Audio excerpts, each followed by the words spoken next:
Health news మీకోసం.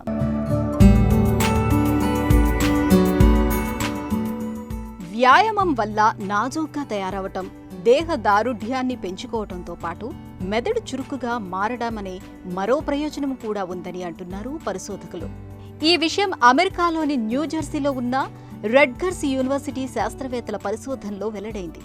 అధ్యయనంలో తేలిన ఫలితాలు ఇలా ఉన్నాయి.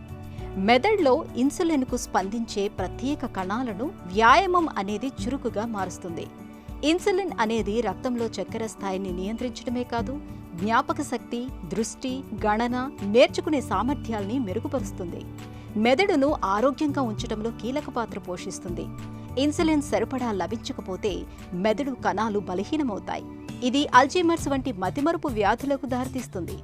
రక్తంలో చక్కెర స్థాయి ఎక్కువగా ఉంటే జ్ఞాపక శక్తి, నేర్చుకునే సామర్థ్యంపై ప్రతికూల ప్రభావం చూపుతుందని అధ్యయనాలు నిరూపించాయి. తరచూ వ్యాయామముతో మతిమరుపు వంటివి రాకుండా కాపాడే అవకాశాలు ఉంటాయి. ఇన్సులిన్ను మరింత సమర్థంగా పనిచేసేలా చూడటం ద్వారా మెదడు కణాలు దెబ్బతినడాన్ని అడ్డుకోవచ్చు. పరిశోధనలో గమనించినప్పుడు వ్యాయామం తర్వాత మెదడులో చిన్న కణాలు ఇన్సులిన్ను ప్రభావితం చేసే ప్రోటీన్లను ఎక్కువగా విడుదల చేశాయి. యాక్ట్ అనే ముఖ్య ప్రోటీన్ స్థాయి పెరిగింది. ఇది మెదడు ఇన్సులిన్ను మరింత సమర్థంగా ఉపయోగించుకునేలా ఇన్సులిన్ సెన్సిటివిటీని మారుస్తుంది. అలాగే వ్యాయామం, ఇన్సులిన్ సంబంధిత చికిత్సలను కలిపి ప్రయోగించడం ద్వారా మతిమరుపు వంటి సమస్యలను నివారించవచ్చని పరిశోధకులు భావిస్తున్నారు.